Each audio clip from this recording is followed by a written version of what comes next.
Welcome back, everyone. After an explosive game number 1 between Virtus.pro and Team Liquid, we have yet another treat for you because we have another game, which is super exciting, Waga. Both of us had so much fun casting game number 1, analyzing it, and just enjoying the heck out of Dota. I can't wait to see what game number 2 is going to have for us. I love the way you just describe that. Just a treat. I mean, it feels like such a pleasure to watch a game like that. That was beautiful from both teams. We had a real slugfest, both teams going at it as hard as they can, and there were so many mind games on mind games, like the Aeon disc morphling to try and survive against the massive lockdown of Liquid. There were so many layers to this game. This is a game the teams can study just to see, what they can really do to try and win a game. Like find little things that matter. And going into game 2 here, hope that all the players are feeling refreshed and that we can see the same level of play, because this was really a TI quality game. This is by far the best game that we saw so far in the qualifiers for me. Crazy stuff. Yeah, definitely a treat to be able to cast it. And like you said, it's all going to come down to all these little things, right? And that's one thing that I know talking to other people, like talking to Fogg, talking to Cinderin, is the fact that, these players have gotten so good. And they've been playing Dota, a lot of them, for quite a long time. Not everybody, obviously. We've got some younger people like GPK, DM. But also, it comes down to these minute little details that are going to give you the edge, that are going to be able to catapult you forward. And so in this game in particular, it was just neck and neck, it felt, the whole time. Saw a lot of interesting, choices with the draft, especially, we talked about the Witch Doctor privately, you and I, how well Insania plays it and how undervalued it can be, because he ended up just solidifying that lane. I think, what did he end with? Like 13, 9, and 17? And Yeah. it's just based off of the draft, one hero. He had some really good early game impact, and then later on we also saw some fights where the cask was just bouncing around between two heroes. But his overall play was stellar in this game. I think his positioning was really 17? And yeah. it's just based off of the draft, one hero. He had some really good early game impact, and then later on we also saw some fights where the cask was just bouncing around between two heroes. But his overall play was stellar in this game. I think his positioning was really clean as well, and we could also see that Maledict having huge impact. How many times were they coordinating the Maledict and then laying in a bunch of damage with SF or someone else? Really cool stuff by Team Liquid here in game 1. I wonder if we're going to see some adjustments here in the draft going into game 2, because we're already heading in here. We have Marcy banned out by VP and Enigma banned out by Liquid. So far, nothing too different. Yep, those seem to be the only other hero we're missing, right, in terms of ban-wise, is the Undying, because Undying has been super popular and super powerful. But for the most part, both teams, they hate to play against Enigma. Again, that's one of those heroes that has just a huge impact on the game. If you land just the right black hole, it can turn a game on its head, and then you have to also draft for it, being able to have something like a Winter Wyvern, right, to be able to cancel it out. But they are respecting the Shadow Fiend this time around. That seems to be high on their priority list. But it's Liquid banning it out. I honestly wanted to make a point about it, because Liquid, I feel like they're probably the team that I've seen the most do this, where they play something, win with it, and then ban it out in the next series, or like next game in the series.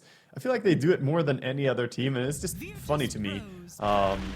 But I expect them to pull out, something completely different here, and this might be them safeguarding a little bit, like, okay, we're gonna bust out this strategy, do this, and then they're just gonna ban out some key component of it so that the opponents can't do it, and then they do another draft, another strategy. Because we know Liquid are a team with massive preparation, right? They have a whole crew behind them, helping them do their drafts and analyze games, as well as their coaches.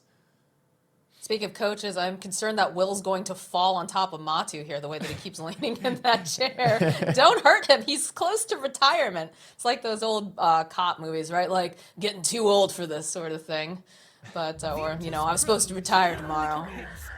But they're going to open up with the Primal Beast, and this is something very flexible for VP. It's something that DM has played to great success. Yamich had a little bit more of a difficulty with it, not necessarily him playing bad by any means. It just was a little bit difficult when you have all those stuns and ways to kind of interrupt. But they also go back for the Disruptor, which I still think was a pretty good pick. It just, once you get the surprise with that Aghanim's Static Storm, it just becomes so difficult to ever catch them again, right? Yeah, I wonder if teams are a little bit even overrating it, because you have to think like that Aghanims, it did have massive value in one fight, and you could say it even has value in later fights. Even if you don't land it, you're still forcing the opponents to be very wary of that big Static Storm with Aghanims. But is that really enough to make up for like the possibility of having earlier items, having two different like Force Staff and Glimmer or something like that? I'm still not entirely sold on the early Disruptor Aghanims plays that we see, even though it was fantastic for killing Matumba once, but you kind of have to close out the game very quickly, I feel, with the one play that you make with it. Well, we get the pickup of the Pudge again now for Team Liquid. That is a hero they have a 100% win rate with. Now, my concern with this is that obviously they play it very well. They understand it quite well. But if you play it so many times and you give your opponents enough ammunition, right, because you can watch these replays, do you think VP will have figured out what they need to do against it? The sniper ban, though. No more Arkosh drafts, please. Yeah. Jenkins is like, damn it, don't get to see my combo again. I think to a degree, yes, he can prepare against it, but Liquid also have shown that they're flexible enough to play it either on Mickey or on Matumba Man, and that also is a good tool because then you can pick it like this. This is what we see so much. Mid lane or carry heroes picked early and then flexed. We even saw Lina being flexed from, you know, mid to safe lane recently by VTune. So yeah, I think this opening is nice for Liquid. One good thing about it as well, they're probably respecting Morphling over on the side of VP a lot, but if you pick the Pudge early, you don't have to be that worried about Morphling because, again, the heal mitigation. That's the entire reason VP banned out the Pudge in last game. So you kind of save yourself a ban by picking the Pudge here, you could see. You know, some next level plays, you know, being a couple steps ahead and being able to get the hero that you want and also having it just be really effective against what your opponents probably want to pick up as well. So have the Tiny and the Pudge opener. I'm wondering what they're going to put, though, for their, you know, main physical damage, right? Because usually the Pudge is just very tanky up in your face, mitigating damage and being, you know, partial initiator. Tiny most likely going to be roaming around. Wow, there's a lot of respect bans going on. This is one of the things I love when you see teams play each other quite a bit, is that they start to develop their own mini meta. Like, there's very certain heroes that, you know, the other team's like, okay, we definitely don't want to see this again. Or in this case, you know, we talked a little bit during the break about how Zai's Visage, while it didn't seem flashy, actually ended up doing so much. He was the workhorse of that game, is how I described it. Yeah, he was doing a lot of stuff that had to be done and someone had to do it, like pushing lanes and making sure that they're not getting like outplayed on a macro level. And he was also just building a lot of auras and tanky items that were kind of the backbone of the team fights in a sense. So while he didn't have the big impact of like an SF ulti or a Chronosphere, which is very easy to be distracted by, he was still putting in work as well. Yeah, I think every player on both teams were actually shining in that game. We didn't even talk about an MVP because that game was the MVP. That's true. There was so much going on. There were so many times, too, like you thought that one team had clinched it out, and then the other team, you know, they just show up and they've got a new item, or there's just like, the positioning is so good, and the fight just gets turned on its head. Very fun fights. Excellent game so far. But they do respect the Morphling. They do decide that they don't want to see it over on the side of Liquid. A bit of respect over towards Ramses for sure.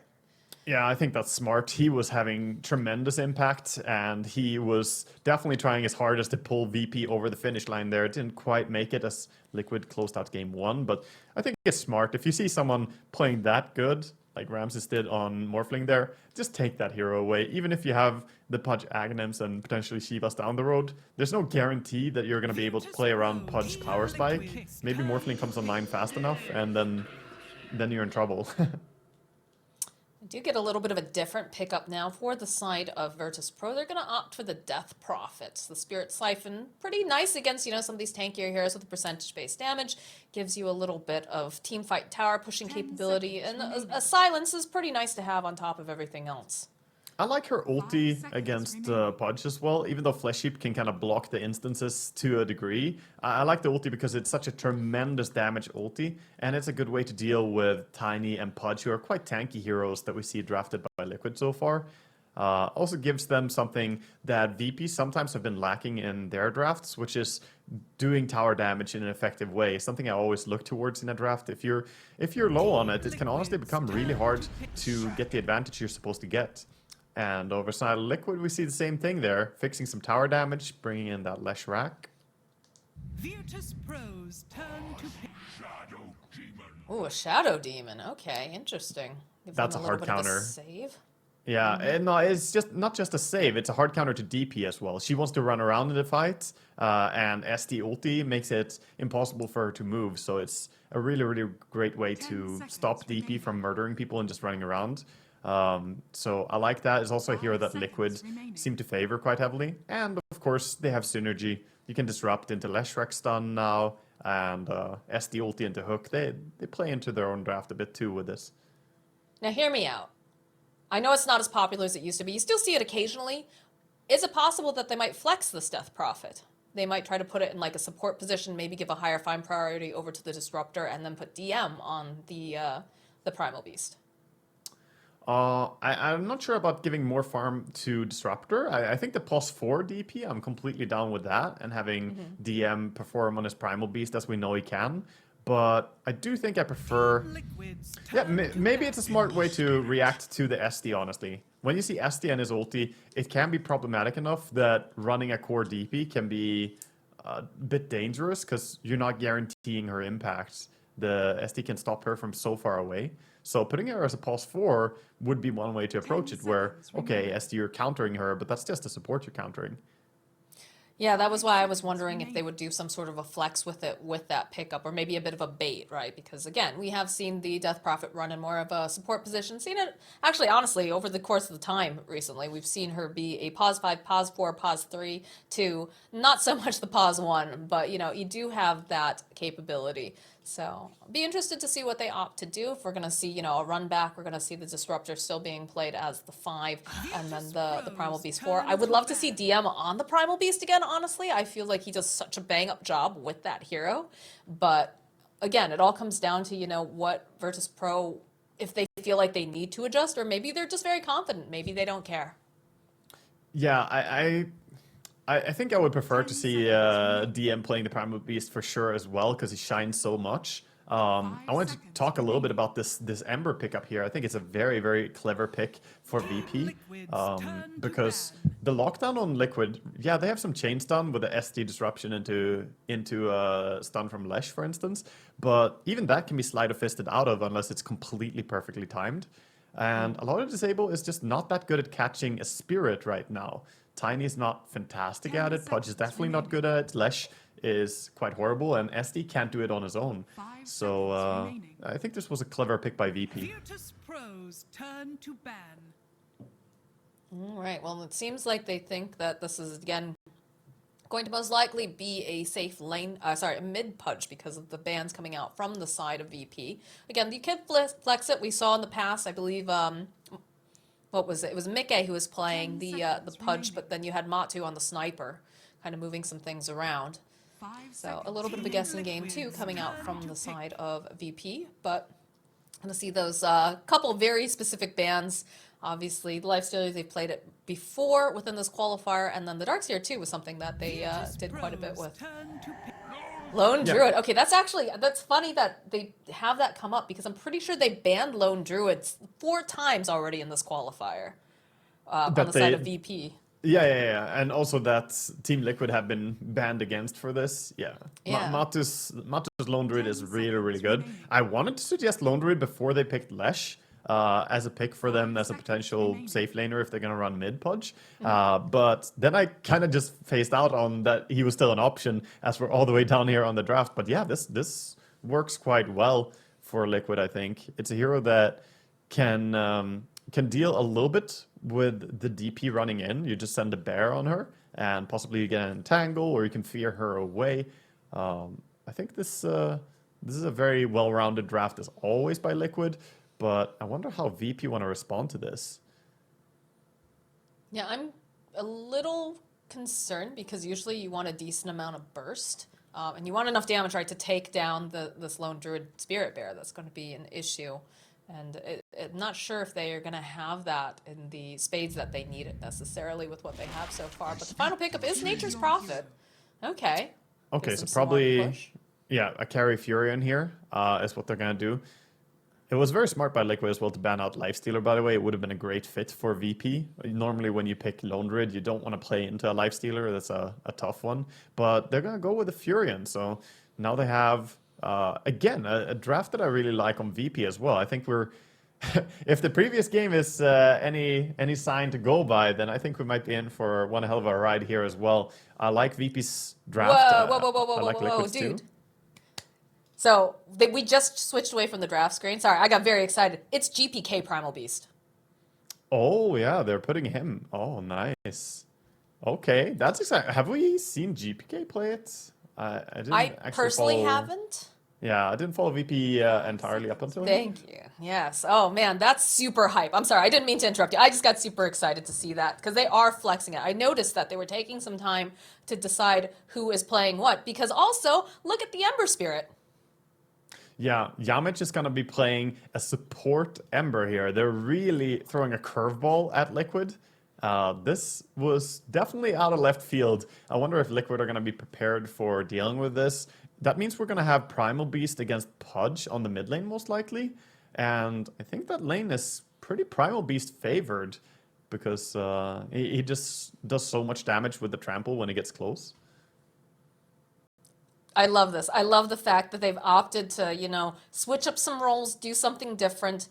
You have to be careful though too, because sometimes you get a little too excited, you get a little too wacky and weird. I see this all the time in South American Dota, if I'm being totally honest. But these are people that they're very, very good. They know their limits. They know their hero. I've seen DM play the Death Prophet before. GPK obviously is a fantastic player. Yamich, I love seeing position 4 Ember Spirit personally. I think that's really, really fun with the capability that you can have. But now that we know what the drafts are in terms of roles, how does that affect your prediction, Waga? I would say after last game, it's hard to predict anything here, but I'm hoping that VP will take this. I'm going to say that I think I favor them slightly, but I want them to win just so I get a game 3, honestly. Well, we are going to see if they're going to be able to clutch it out with their switcheroo, and we're going to go to a game 3. Big smoke from both teams now, so they're doing some scouting. Not sure, do you think Liquid's going to adjust lanes at all now because of this? Doesn't seem like they're gonna adjust the Pudge right now, that he's gonna go mid most likely. They're probably still running that safe lane Lone Rid. He's gonna be happy on bottom lane, especially with DP being changed. The old DP was actually better against Lone Rid when she had the old Spirit Siphon, but now, since it's fixed damage, it's not extra good against the bear. So no, I think Liquid will probably do standard lanes here as expected.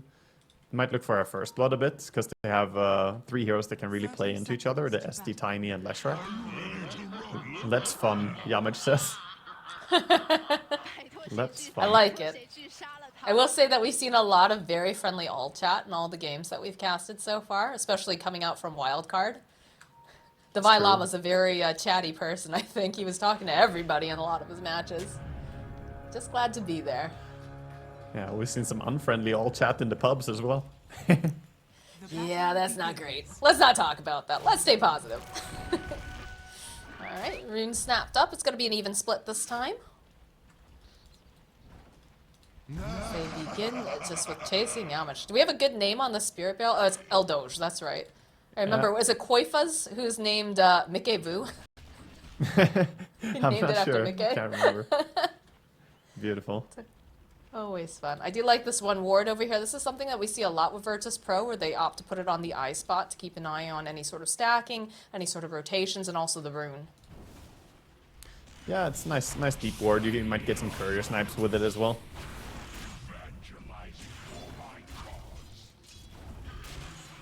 So what lane are you most interested in watching? Mid lane, Now that because we I got a haven't switch. seen Pudge versus Primal Beast before. This is a matchup that, I mean, I'm expecting the Primal Beast to kind of win, but Pudge is a strong laner too, against melee heroes. So both of them have tremendous last hit damage. Yeah, it does sound pretty ridiculous when you listen to the sounds they make hitting creeps. They're very meaty sounds, for lack of a better term. Securing that range CS with a hook.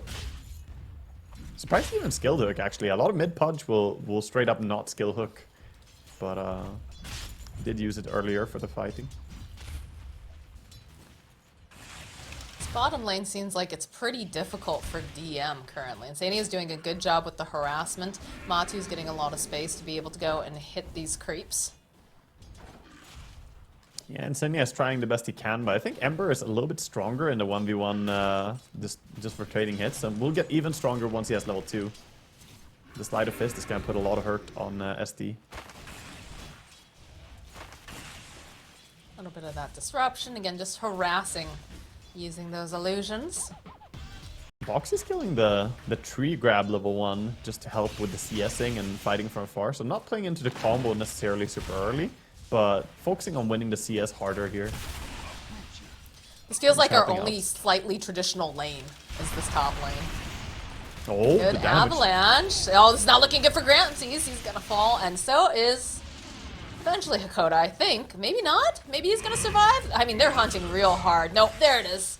There 2 you go. kills going over to Zai right off the bat.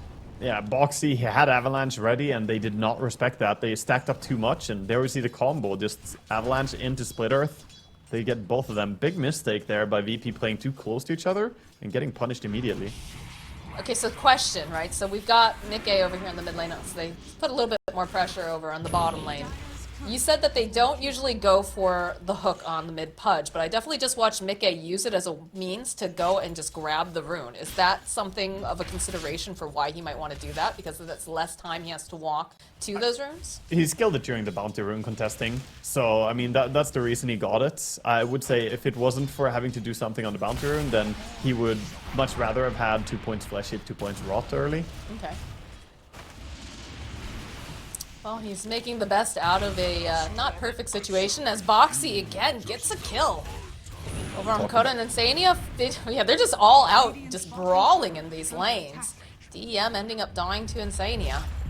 And this is a Disruptor- continuous trade in mid. Disruptor dying again there is really painful because he doesn't have TP yet. He has to walk the top lane. He actually smokes just to try and run there now. Walk of shame. Never feels good.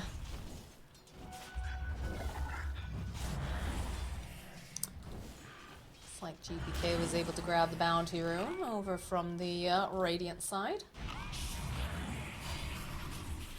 Oh, Rams is in trouble top 2. He's gonna go down. This is also in trouble as he gets clicked down by Zion. While this is happening, GPK gets the kill on Mickey. So just everything happening all at once, and it's all going the way of Liquid right now. Yeah, he managed to dodge the stun from Split Earth top, but he still couldn't survive. The right clicks were too much. This tree grab level 1 is actually so good for Tiny to just get auto attacks in. Hakoda. It's a glimpse back here onto Zai. So they end up getting a kill on Zai. Decent amount of damage over onto Hakoda from Boxy, but Boxy doesn't have much mana. Does have himself a clarity, but it's not going to be working right now for him. So he will back off for the time being. Action erupting on every single lane all the time here. This is some high pressure laning stage. I know, I was watching this mid lane because I'm like, man, I feel like one of these guys is going to murder each other. And right before GPK got that kill on Mickey, Ramsey's died. And again, just keep Oh, he has seeing him ulti. run up here with that trample. It's not enough to finish him off, so he doesn't go for it. He's on the tower, wants to get out of the tower fire, but he's gonna use it immediately, I think. There it is. Do more There's the damage. pulverize. It's going to force the TP out. Well, and then they cancel it. So, a little bit of victory here. Mickey on his own. It's the type of ulti that's super low cooldown. I mean, it's 20 seconds now after he just used it. So he's playing in a very dominant way. Boxy in the top lane, taking a lot of harass. The body blocks from these trees is making it a little difficult. He's going to turn his attention over to Hakoda, though. As he gets a glimpse off, is he going to be able to get... Nah, he's going to die before Hakoda does, but they do eventually get their prey. Yeah, good kill there. And meanwhile, we see Primal Beast trying to invade bottom a little bit here, trying to have impact on the other lanes as well, not just on the mid lane. I feel so bad for Aosin. For those of you who are wondering, Aosin is the one who's doing our observing on the stream right now. And every time we cast on the stream, I feel like he's got to find so many kills. It's It good. is You absolutely get crazy games. wild. It is, but it's definitely a challenge, says Yamish, taking a decent amount of damage. The bear just chunking away over at him. Gets that root off, too. Oh He's my got a God, the couple chain stacks. Oh my goodness, that is a dead ember, as we That's can a see high-tier also. Lone Druid player. That's master tier Lone Druid for you. They got entangles upon entangles. They just get them for free. How do they do it? GPK invading over here, grabs up the bounty rune. Is making his way. Again, we only have level 3 on the Death Prophet, but he's hoping maybe he can get a grab. Isn't quite finding that Shadow Fiend. Sadie over in the corner. Has the ward. He's going to run in right towards the back line. There's the TP coming out immediately from Pudge. They're going to try to finish off Matu. A good save, though, coming out from Insania. It's going to buy him a little bit more time. They pick up with the Pulverize, though. Do they have enough damage to finish off Matu with those chains and the Crypt Swarm? They do indeed. And now Boxy here is going to have to toss away this big old beastie boy who is chasing after him. He's got another trample. Just walking around, walking in circles, gets the kill. Wow. Very GPK nicely is done. playing some really great Dota here. He's being very active. He's gonna find Mika too in the jungle here. Yeah, that's pretty scary because he's going to have Pulverize up in about 2 seconds. Do you have Insania nearby? In fact, GPK, there it is. He just picks him up, starts wailing away. Yamich making his way over, and the Wrath of Nature. Oh, dear God. Little help from Ramses. He's just on a killing spree. If he had more mana, Insania might have been in trouble as well there. Get some mango afterwards. But yeah, this is a fantastic start for VP. Already taking a tower as well.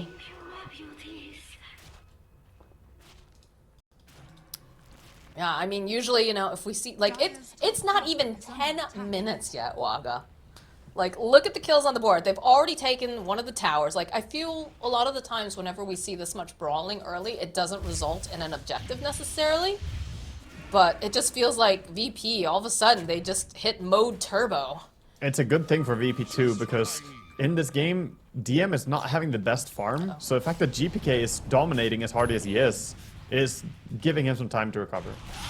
Body blocking out from Yamish. Go for the disruption. He's dragged beneath the tower.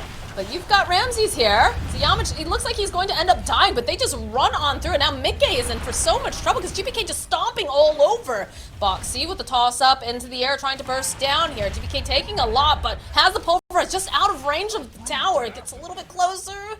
Boxy, he just can't seem to close the gap. They have the vision, they've got the trees, they've got the clicks. It's a double kill now for Ramses. Oh my god, everything going the way of VP here. They have such fantastic momentum. Top lane though, Zai, they're putting the pressure down and they just have too much damage. Oh boy, Insania gets the D ward off. But This is a abuse big to her. problem for them, that their cores, the Pudge and Lone Druid, Pudge has had a pretty bad laning stage to say the least, and out of it, he has struggled even more. He's gotten killed 3 times already. So Pudge needs a lot of time to recover, and Lone Druid is a very passive core hero. Matumba plays a great Lone Druid, but he's not going to be active very early on. So everything is on Zai this game, I feel, for Liquid. Meanwhile, over on the side of VP, Ramses, he feels pretty online. He can do a lot of damage just by auto-attacking, and GPK, I mean, he's running the show. You know, we kept saying how much we wanted to see DM play this this Primal Beast because he's so good at it. But this is like a next level here. In fact, again, just runs on over, gives Mickey a little fright. Yeah, I didn't have ulti yet. It was on cooldown, so he's chilling. It just, oh, okay, there's a kill there for Liquid. They'll find the kill on a Hakoda. A little bit of a consolation prize. It's going over to your core too, which always feels pretty good. Yeah, that was very necessary for them to get a break. Mickey in trouble. Insania is nearby if needed. He's gonna go put the disruption up so that way Mickey can get away. And they'll immediately go for a D-ward. And while this is happening, they get their own kill on DM top, so teleport is coming out now. Koda making his way back, goes for the glimpse play over onto Zai. He's stuck in the static storm. He's taking tower damage too, so he's gonna end up dying. Nice play here coming out from Koda, realizing he can do this, but now feeling a little bit less safe as this bear just runs him down. Still having the TP though, Yamish has teleported up to the top lane. Waiting These patiently, kills has a are- clarity. Yeah, these kills are really helping Matumba Man come online. Now he has to be careful though, if Primal Beast comes in. They have the exorcism as well over on DM. So it looks Yeah. like they'll respect it. They're gonna back off a little bit. GPK is gonna wander back towards this mid lane. is under attack. Yeah, GPK also realized he was under a ward, so he calls it out probably, and they get the D ward on top. Pudge just wants to keep working towards that Aghanims. Like every Pudge we ever see, they don't really want to do that much in the early game, but he needs some time. And Zai's gonna go for the Bloodstone build. Bloodstone is fantastic for Leshrac. It's the only hero in the game pretty much that it's fantastic for, but it is really great. So he also kind of just want to chill until he has this completed. Liquid are kind of just hoping that VP are not gonna start exerting even more pressure onto the tier 1 towers that they have left. Well, it feels like they definitely want to take away the Radiant jungle from them because of the idea of everybody just wants to chill and get their items online. And VP knows that they can't allow that to happen, so they're going to start going after the tier 2 bottom, which will then take the outpost, which is another big boon to them. Yeah, they have the It's difficult for them catapults. to push them away. Look at these tanky illusions too. Zai's doing a good job defending, and they're sitting behind with Insania, so he's gonna hold this tower. Not gonna lose it yet. Radiant structures are fortified. Eyeing up the mid tower instead with the DP ulti. Now gonna push. DM recognizing that we can probably take this tower top. He gets out. Ember Spirit has Yeah, the looks- remnant safety. It looks like it's going to be a trade here. They don't want to deal with DM while he's got the Exorcism up, and they're already putting decent amount of damage on the tier 1 top. Pressure on the tier 2 bottom, though. Zai's a little bit out of position here. He's going to end up just getting stomped by GPK. Radiant's middle tower has Yeah. fallen. Hakoda got the Static Storm down on the disruption, I should say. The Shadow Demon was unable to protect his Leshrac.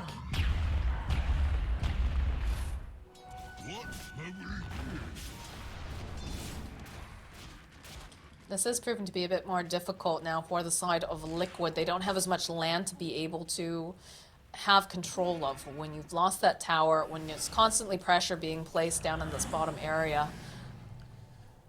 Yeah, I like There's that so many places they're they could farm. they're trying to be active about holding the bottom tower, though. They recognize that if they lose this, then it will be very hard for them to get the time needed for their kind of greedy core heroes now. I wouldn't say that their core heroes are super greedy, but the laning stage was so rough that now they need to be a bit greedy. Like their little warding war that they had going on down here. Between Hakoda and Sania. Gets the denial off on the Dire Ward. And it looks like Liquid trying to fight back now. Getting closer towards that Bloodstone. What's the big item timing here for Liquid? Because it feels like, you know, VP, they're very strong. You've got the Midas on your Nature's Prophet and the Witchblade. He's doing plenty of damage, even just with his ult alone. And obviously GPK, just big boy on campus here. What's the item timing, or what is the big item that Liquid is waiting for? Is it just, you know, the Aghanims on the Pudge? It's pretty much that, but I mean, Lone Raid wants a lot of items. He's trying to go for a Desolator in this game for his bear. So Desolator plus Mask of Madness, that's a huge amount of damage output. I think once that's finished, they can maybe look for a lot of kills. But for now, all of Liquid are pretty far away from the timing that they want to hit, whereas VP are definitely feeling more online. The BKB just now finishing up for Primal Beast, and this Furion is farming up a Storm as well. He is really flying ahead in net worth. Foxy does get a find on Yamashir in the top lane, get the roar off, so it's a nice quick pick off. We've talked good about kill. how these kills are helping catapult Matu forwards. So it was a nice scout out, and of course Boxy working towards that. Oh, he's changed his mind. Okay, he had the Blink Dagger queued up, but no, he changed his mind again. Put it back again, yeah. I'm being trolled. GPK coming in around here with the BKB. Could look for a big fight with this Disruptor, but they don't see many heroes on the map now. A gift from the Tempest of battle. So they're gonna back out, they're gonna chill. Meanwhile, of course, Liquid, they're not on the map because they're also smoking, so they're smoking over towards top. And looks like it's gonna be a tier 2 versus tier 2 siege. Both teams quite fast at pushing. One side has the Bear, one side has the DP ulti and the Furion Treants. Tower is under attack. Yeah, I think this bottom one probably goes down a little bit faster. In fact, And you they can also see don't how have fast glyph. it's melting. Yeah, that's the difference. No glyph means this tower falls immediately. Does VP come up and defend this then, or do you think they push further? I think they all would need to go there if they wanted to. I would probably keep going a bit instead of going top. Seems dangerous to TP into an already sieged area, but they are very strong, so they could play pretty confident. I wasn't sure if when you've got like the half of the exorcism still up, if you try to make that call, take full advantage of it. Yeah, no, I think she's also super close to a BKB, so it makes sense to try and avoid fighting. As we see a haste run here on GPK.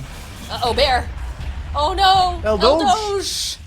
300 gold for GPK. He's got to be very happy about that. Yeah, wanted Eldoge 300 gold bounty. Yeah, PETA does not like this game. Koda not gonna find Boxy as he runs up instead, hiding in a tree line. Alright, well, nice pickoff here for the side of VP. Already, though, we do have a resummoned bear, so won't slow down Matu too much, but that is a nice gold infusion for the Primal Beast. Do have the Desolator online, though, so perhaps we shall see some more pressure coming out from the side of Liquid. Still a ways away, though, from that Aghanim Scepter from Mickey. And the Blink I worry a Daggers. lot for Still ways. I worry a lot for Liquid here because I feel like they are not necessarily going to hit a point like in last game where they were definitely just going to be stronger past a certain minute mark, because all of VP, they scale pretty damn hard, and Furin is farming so fast.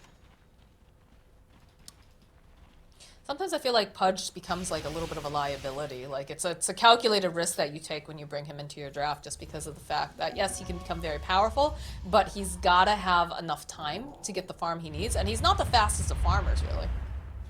Yeah, but the same thing can be said for the Lone Druid as well. So they have the Lone Druid and the Pudge, who both are quite slow here. And then the Leshrac, of course, being the one they can play around, but he's also taking a more farm-heavy approach. So Liquid are mainly trying to push out the lanes all the time and buy themselves more space. But I feel like VP, they're not going crazy. They're actually just slowly and steadily increasing their advantage, now up to 6,000 gold. They know they're in lead, but they're not just chasing kills non-stop because they're like stronger. They're still using the area they have.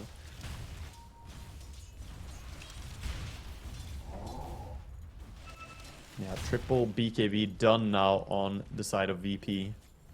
Every single core has one. That does mitigate all of Zai's impact. Zai will really struggle to do anything in teamfight, and even something like Core Pudge against all BKBs, it's pretty hard. They're baiting Zai up here. They're hidden. They see that GPK just used the Pulverize, so they could potentially make these moves. As the smoke does come out, not going to be able to quite land the hook. They'll drop the Static Storm, but Zai sidestepping to the side will be able to get the kill on Koda. Koda buying back as the Exorcism gets used. Mickey's sides can turn back around, though. They get their hands over on GPK, and they're able to burst him down. Chase after DM with the Spirit Bear. Trying to get their hands on him. A little bit of a toss with Yamish. Mickey's just not quite landed these hooks here, but the team is picking up the slack as they did manage to kill off the Primal Beast. A little bit too patient there, greedy with the BKB duration on Primal Beasts. I think when you have that 9 seconds, he really can't let it get wasted like that, because they have chain stuns on Liquid, right? If you get fared, if you get avalanched, if you get stunned by Leshrac, you can definitely die still. And that's what we saw. The damage output is pretty high from this Desolator Eldoge. And even a hero like Primal Beast can get shredded.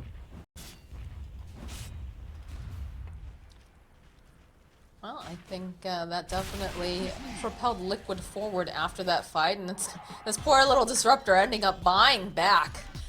Probably going to feel a lot poorer than he did before. We'll be able to land the splitter for around Hakoda, but GPK coming forward, sees himself Zai, pops his BKB. Nice save, though, coming out from Insania. They're going to try to just kite GPK as much as they can. Boxy with the tossback says, get out of there, get down, Mr. President. Matu's Bear chomping away over at Yamish. Zai eventually, though, will end up falling. And now they have to get Eldoge out of Doge, as there's going to be the run forward from GPK. Another 300 gold over to this Primal Beast as Virtus.pro hits back hard and fast. Yeah, smart by VP to keep asserting pressure because they have all these BKBs and they want to hit this timing hard. Right now, Liquid are not quite ready to fight. So they win the fight, but it's not a massive win, not enough to secure themselves a tower. I like the impact the Shadow Demon is having, by the way. Something we didn't mention during the draft, of course, is that while he counters the Death Prophet with his ulti, he does the same thing to Primal Beast as well. He wants to walk around and trample all over people. He cannot do that if he gets ultied by SD. So he wasn't able to move around in this fight, and he just didn't have any DPS going on onto the Leshrac there.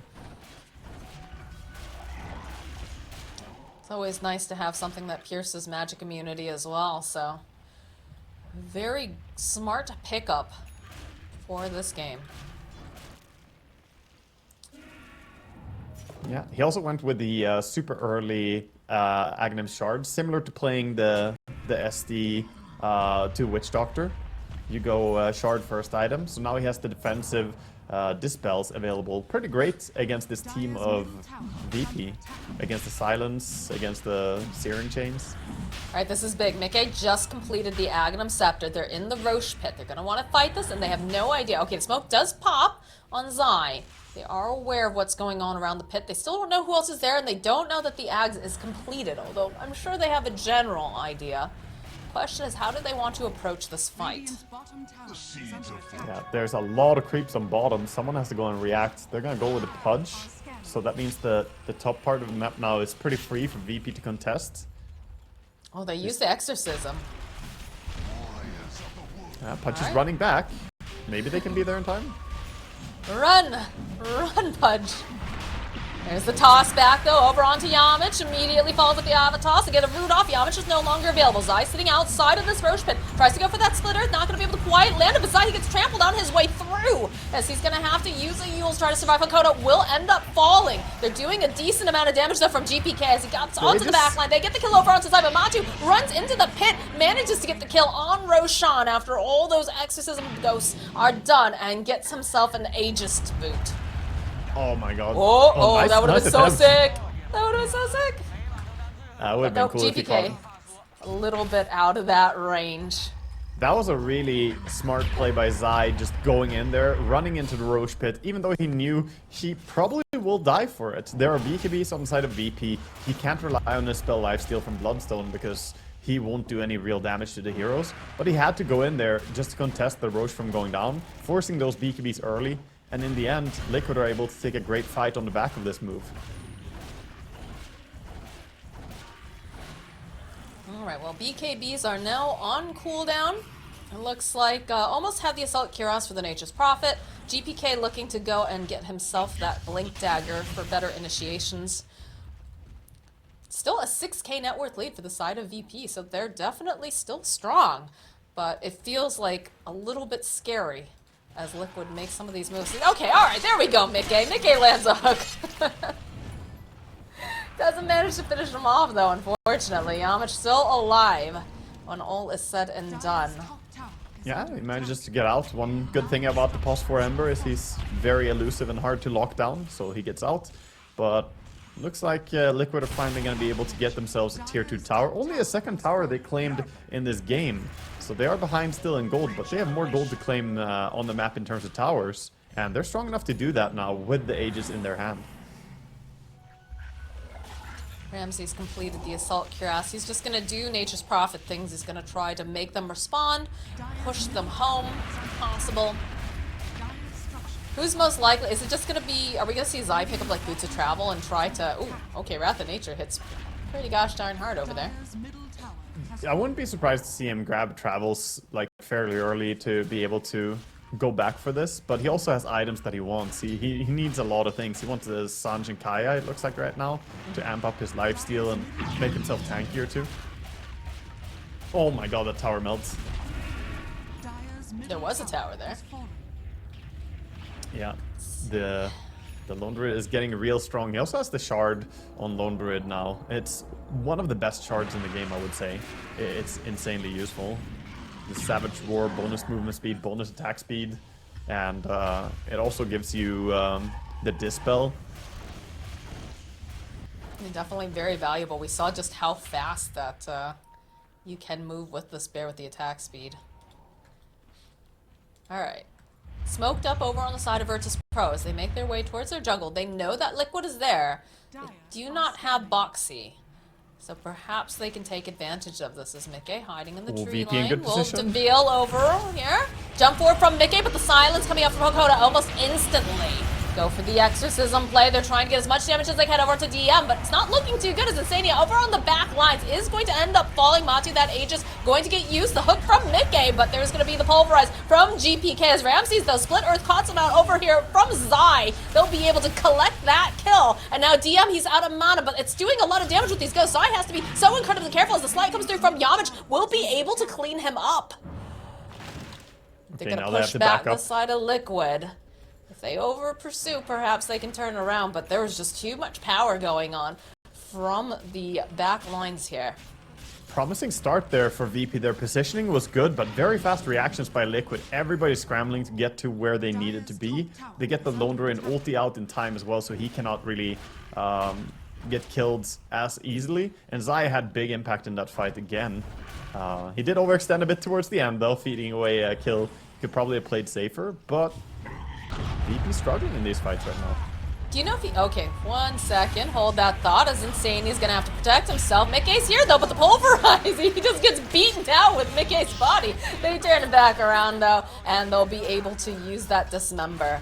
I was going to ask in that top fight, did Zai have the Yule still available? Was he trying to just push his limits? He had the Yules, but I mean, he died to a Slider Fist coming in towards the end there. So hard to react to that damage coming in. But he had it. That felt a bit like a throw almost by GPK going under a tier 3 tower like that, by the way. As they find one more kill. Yeah, I'm not sure exactly what happened there. Perhaps he felt like he could be a little bit more tanky, or I'm not sure. But Yeah, it's just he didn't have BKB ready, and he's going under a tier 3 tower for a support kill. He did get it, but he fed away an important kill over to Liquid again there.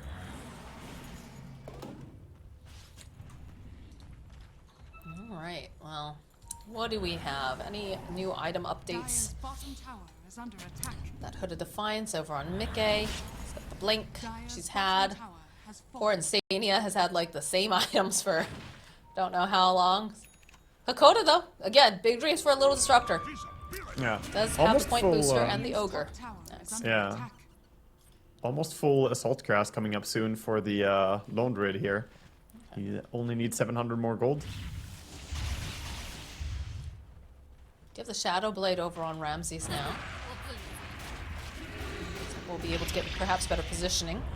We'll use the Heaven's Halberd over on the Bear. I think that's a good call considering how much damage he's been able to do. GBK jumping onto the back lines. That does find Insania, but Insania still alive because of a good avalanche. But there it is. Ramses jumping in. BKB popping over here on the side of GPK. So is Ramses. They want to try to take out this Bear. They know that that's a lot of that damage. So they'll end up getting it. There's a hit though over onto Yamich. They'll clear out.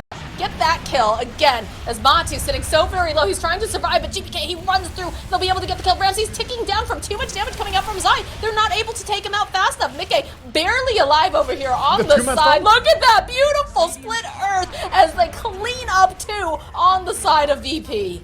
Oh my god, these fights are so crazy. It's just everyone cool. running right on top of each other. It's absolute chaos. They do bring down Matumba Man's Lone Druid. He stayed alive for a long time just by the lifesteal of his Bear as he kept hitting while he tried to run with his main hero.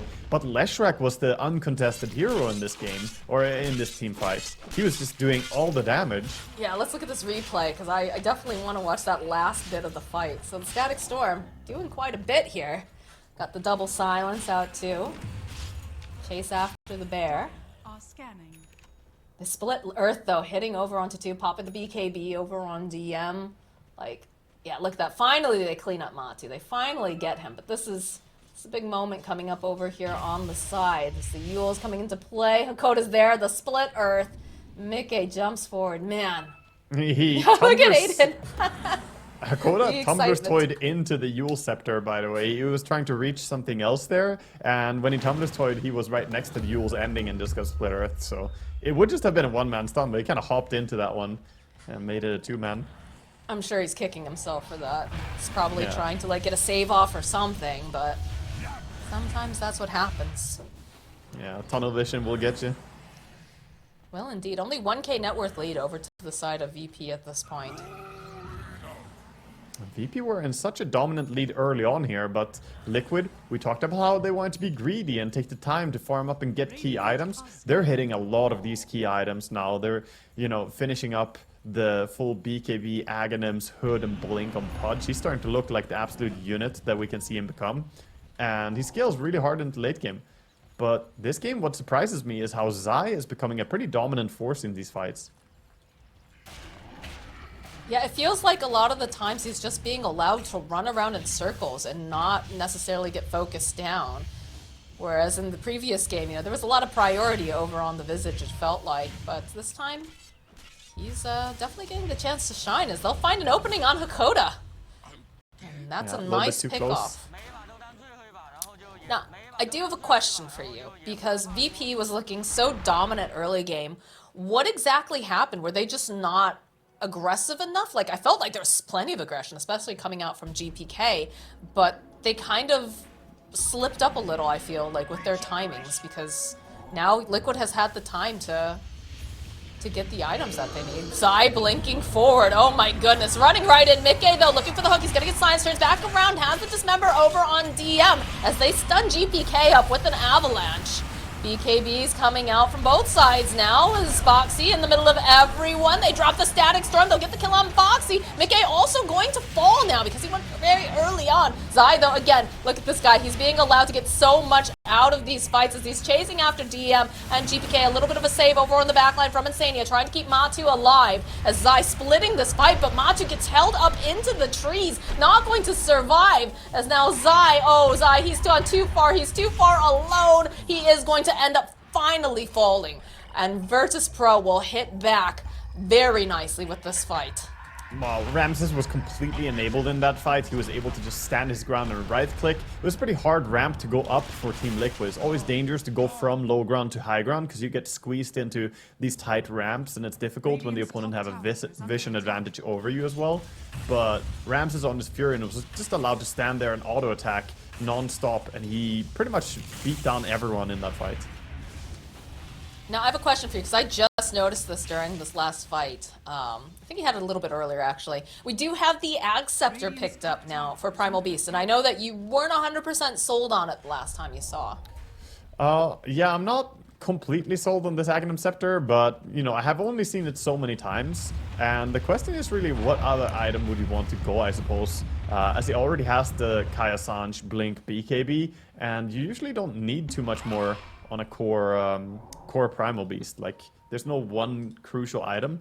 So I suppose it gives him a bit of extra damage. You can break the Lone Druid Bear and stop it from entangling stuff. But it's mostly just extra added damage here, I guess. Another item I want to talk about, though, is how Hakoda is going for this Aghanim Scepter on the Disruptor. Again, we've seen it time and time again. Disruptors wanting this. But in this game, while it's always useful, right? I just don't feel like this is a very good game for it, because Lone Druid, he doesn't really have any item that he wants to use anyway on his main hero. If he casts his ulti, then he's done. So Lone Druid doesn't care at all about this Aghanims, and it can be good, of course, against the Eul Scepter and Blink on Leshrac or the BKB on Pudge, but Pudge is still tanky enough he might survive through it and BKB afterwards. What do you think about a Revenant Brooch on the Nature's Prophet?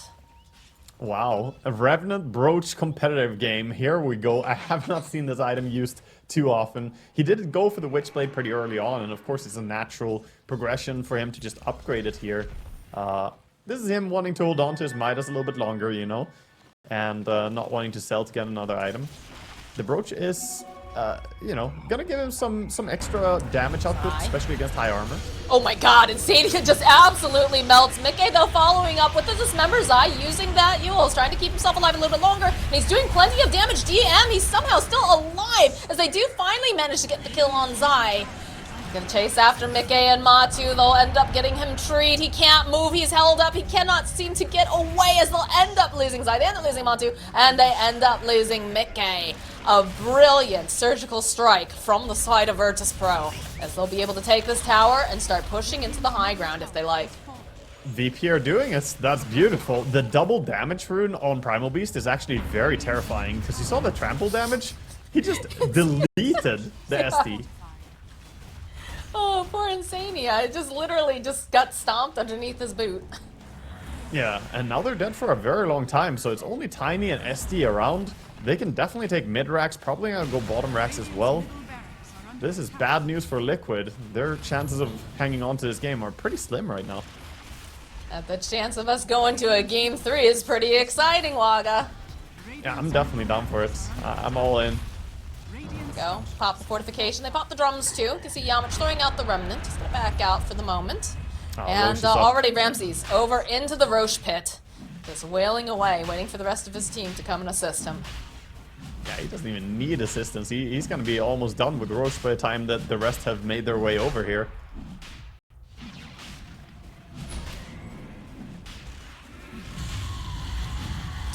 DM tank a bit.